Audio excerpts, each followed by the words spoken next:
Hi, my name is Mr. Cadella, and today I'm going to be showing you how to do professional watercolor techniques.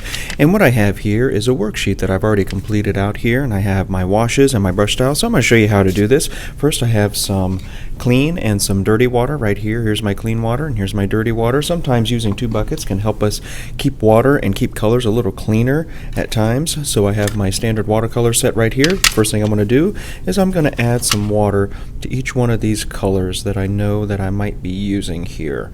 So I'll add a little water to it, and now also notice that I have a couple different brushes here. Sometimes I use a round brush, sometimes I use a flat brush. Both have their purposes. So the first thing I'm going to do is my watercolor color wheel right here. I'm going to choose sort of a darker color. Now, yellow won't work because you really can't make a darker yellow. You can only kind of make it lighter. So I'm going to go ahead and load up my paintbrush with this nice blue here.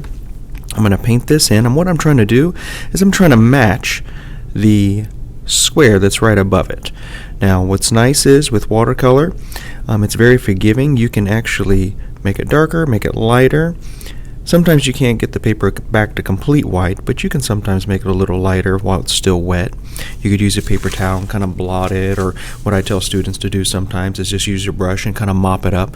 But in this case, since it's darker, I need to add a little bit more color here to make it darker. You could do this with red, you could do it with green or purple, lots of different colors, just not yellow, and don't do black either. Black's a little too easy. So now I'm going to wash out my paintbrush. I didn't have to, but it's a good practice to get into the habit of washing out your paintbrush. I'm going to do the 7 now.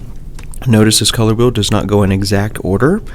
Now the 7, I can already tell it's maybe a little too dark to start with, but I got to keep in mind that I'll be spreading out the paint. So by the time I get it spread out, it might be light enough.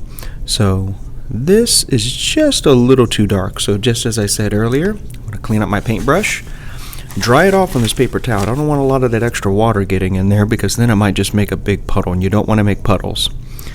So I'm going to mop up some of that color so it becomes a little lighter, and do remember, watercolor usually dries a little lighter.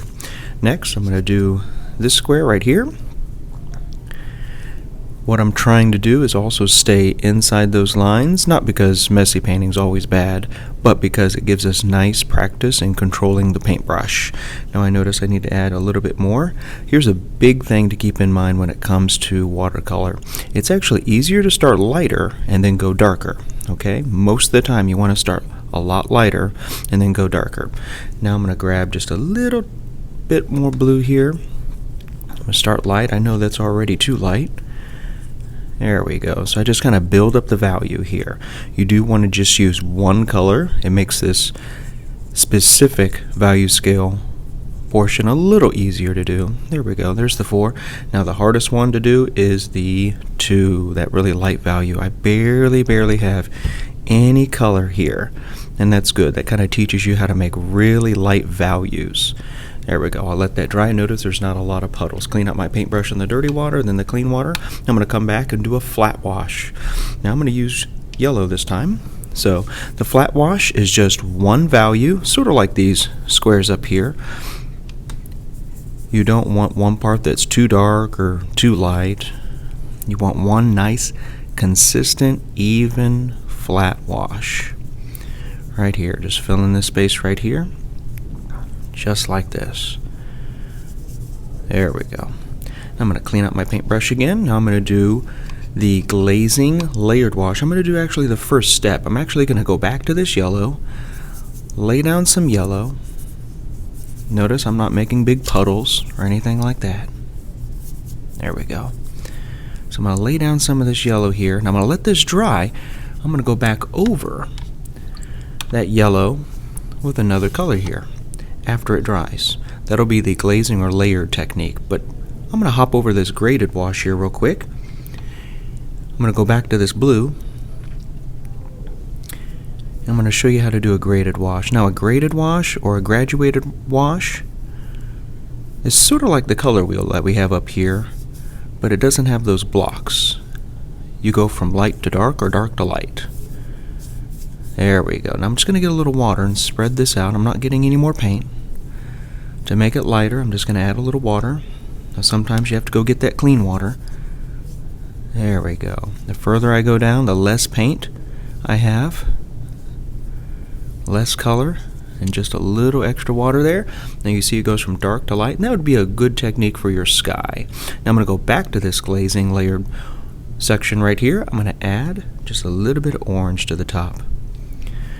Now you see I've created, when I've done this, sort of a layering effect. Many times watercolor is translucent, transparent, it's see-through, so you can sometimes see that color underneath.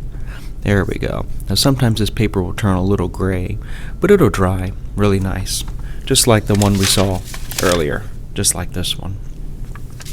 I'm going to clean out my paintbrush again. Now I'm going to do these brush styles down here. There's all different ways you could use a paintbrush. So for this wet on dry, it's very easy. I'll just grab some of this red right here, and I just lay on wet paint on dry paper. This is the most common technique we often use in watercolor. Most of you have already done this kind of technique many times. So I'll go ahead and grab a little red here, just like this.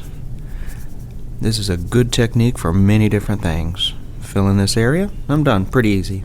Now I'm going to go on to the dry brush. Now I'm going to clean out my paintbrush real well in that water. I'm going to dry off my paintbrush really well. It's really important we start off with a good dry brush. In fact, I might start even with this brush and switch to another brush too, just to show you a couple different techniques. Now I don't want a lot of water, a lot of paint on this brush. In fact, I want almost no water on it, just the little tiniest bit of paint right on there. What you want to see are those bristles. This is good for maybe like tree bark, or thin wispy clouds in the sky, or sometimes fur on an animal. This is a good technique. I'm going to clean out this paintbrush because I don't want that paint drying up in that paintbrush. I'm going to switch to another paintbrush, this flat paintbrush, do the same technique. I'll grab some of this paint here. You'll see what a different paintbrush does too.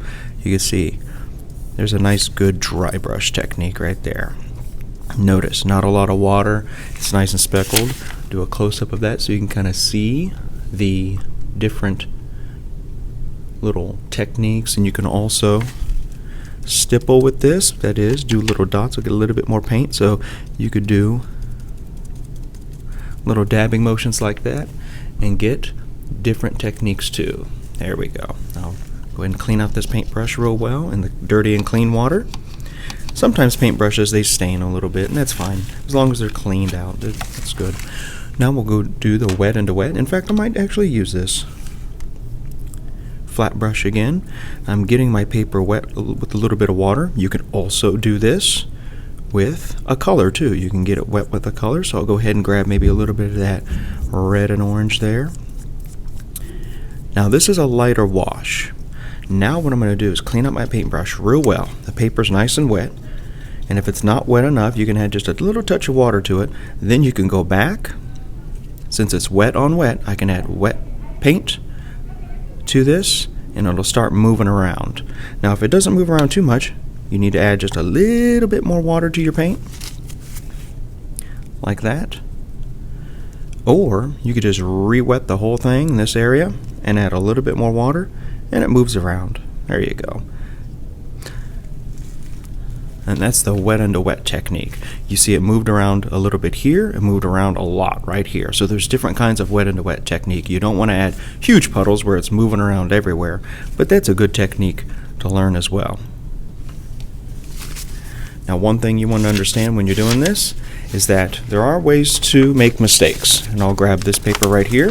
Notice we use yellow up here, and that's not good because you really can't get a dark yellow. This flat wash is not flat. It has a lot of different values in it, so it's not just one value. This is where someone scrubbed way too much and the paper starts coming apart. The graded wash doesn't have different grades in it. The wet on dry is actually way too wet. This is a puddle. You can actually see it dripped. In the dry brush, you see it wasn't dry enough. It just was basically wet on dry. And the wet into wet didn't really move around a lot. It moved around a little bit, but it probably could have had a little bit more water there.